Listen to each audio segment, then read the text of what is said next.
Jumpa lagi dengan saya Pendeta Andreas Sinaga. Ada pertanyaan yang diajukan kepada saya, bolehkah seorang Kristen makan daging kurban Islam? Ada 3 golongan Kristen yang memaknai kurban secara berbeda. Yang pertama, kurban dianggap sebagai persembahan kepada berhala. Orang yang punya pandangan seperti ini biasanya akan menolak kurban dari siapapun. Dia tidak akan pernah mau memakan makanan yang dianggap sudah dipersembahkan kepada dewa atau kepada berhala. Itu sebabnya Paulus berkata dalam 1 Korintus 8 ayat yang ke-7, tetapi bukan semua orang mempunyai pengetahuan itu.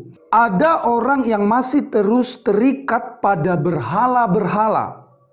Dan oleh karena hati nurani mereka lemah, hati nurani mereka itu dinodai olehnya. Kelompok atau golongan ini disebut Paulus sebagai orang-orang yang memiliki hati nurani lemah. Karena biasanya mereka akan berkata, pokoknya gak boleh dimakan karena itu dari persembahan berhala atau dewa-dewa. Lalu kelompok atau golongan yang kedua, yakni orang-orang yang memandang persembahan kurban itu mampu mendekatkan diri mereka kepada Allah. Nah, kelompok ini adalah kelompok permisif ya, yang tidak memiliki iman yang kuat dan teguh menurut saya. Mereka justru mengimani yaitu persembahan orang lain sebagai persembahannya kepada Tuhan, gitu ya. Kelompok ini juga mempercayai kalau mereka makan daging kurban, maka mereka makan daging yang kudus, maka dosa-dosa mereka akan diampuni dan mereka akan semakin dekat kepada Allah. Demikian dalam 1 Korintus 8 ayat 8. Makanan tidak membawa kita lebih dekat kepada Allah. Kita tidak rugi apa-apa kalau tidak kita makan. Dan kita tidak untung apa-apa kalau kita makan. Jadi tidak benar ya bahwa dengan memakan daging kurban maka kita lebih dekat kepada Tuhan. Sebab kurban kita yang sesungguhnya bukan lagi kurban persembahan kambing domba, tetapi pengorbanan Tuhan Yesus Kristus di atas kayu salib. Itu sebabnya dalam Ibrani 10 ayat 10, dan karena kehendaknya inilah kita telah dikuduskan satu kali untuk selama-lamanya oleh persembahan tubuh Yesus Kristus. Dalam bahasa Indonesia sehari-hari dikatakan oleh kurban Tuhan Yesus Kristus. Lalu kelompok atau golongan yang ketiga ialah orang yang menganggap bahwa daging kurban itu sebagai makanan biasa. Mereka mendasari dari Matius 11 ayat yang ke-11. Dengar dan camkanlah, bukan yang masuk ke dalam mulut yang menajiskan orang, melainkan yang keluar dari mulut. Itulah yang menajiskan orang. Juga dalam 1 Timotius 4 ayat yang ke-4 dikatakan, karena semua yang diciptakan Allah itu baik dan suatu pun tidak ada yang haram jika diterima dengan ucapan syukur. Bagi orang-orang ini semuanya halal, tidak ada yang haram. Bagaimana konklusinya? Apakah kita boleh makan atau tidak? Kita boleh saja memakan daging kurban Islam dengan memperhatikan beberapa hal. Yang pertama, tidak menjadi batu sandungan bagi orang lain.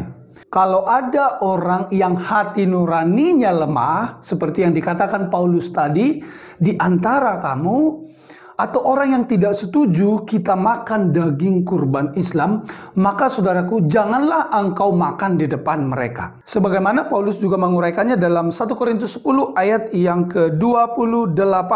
Tetapi kalau seorang berkata kepadamu, itu persembahan berhala, janganlah engkau memakannya, oleh karena dia yang mengatakan hal itu kepadamu, dan karena keberatan hati nurani. Kita tidak boleh menjadi batu sandungan bagi orang lain.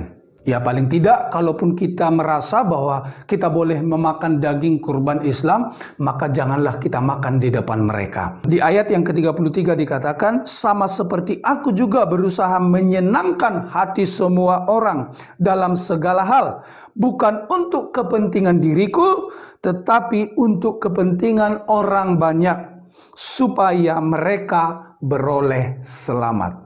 Lalu saudaraku, kita harus memaknai bahwa kalau kita makan daging kurban, itu tidak memiliki dampak rohani apa-apa kepada kita. Akan menjadi salah kalau engkau makan daging kurban dan merasa dengan memakannya engkau menjadi manusia yang kudus, engkau menjadi manusia yang suci di hadapan Tuhan.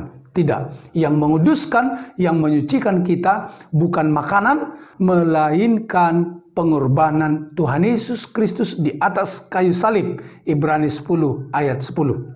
Lalu yang terakhir, sejatinya daging kurban Islam itu salah satu tujuan utamanya ialah diberikan kepada orang-orang yang tidak mampu. Nah, jikalau engkau adalah orang yang mapan, sesungguhnya kita bisa mengalihkannya kepada orang yang jauh lebih membutuhkan. Tapi terkadang gak enak Pak Pendeta sama orang yang memberi. Ya, hargailah pemberian orang. Jangan di depan mereka engkau menolak mentah-mentah. Oh tidak, saya Kristen, tidak bisa menerima daging kurban kalian. Salah juga. Terima saja saudaraku, hargai orang yang memberikan. Karena lebih bernilai orang yang memberi perhatian kepada saudara daripada apa yang diberikannya. Kiranya kita bisa memaknai tentang makan daging kurban Islam ini secara benar. Tuhan Yesus memberkati saudara. Shalom. Dia jamah, hidup.